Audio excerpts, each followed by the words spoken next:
welcome. Thank you very much for coming. Thank you so much. That the sooner we start, the better. I only want to know what are the obligations of the government when it comes to starting this. As soon as you bring that down to me, I'll take a good look at it and I'll make decision as fast as possible.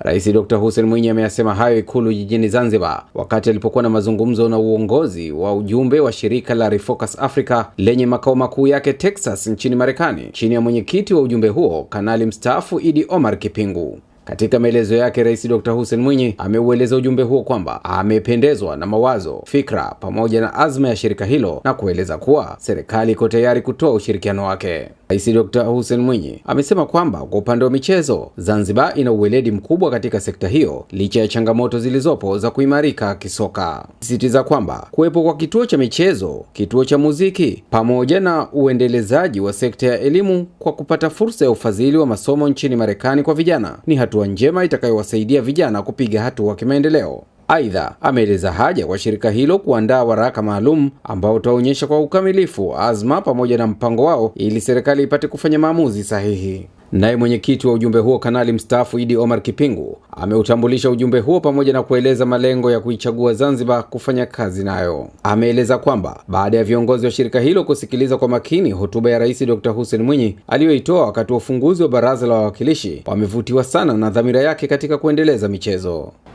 Movie production stages is full of opportunities for production houses, cinematographers, movie editor. Akitoa maelezo, Silas Sunshine ameeleza hatua mbalimbali za uimarishaji wa kituo cha muziki Zanzibar na kusisitiza faida kubwa zitakazopatikana kwa uwepo wa kituo hicho.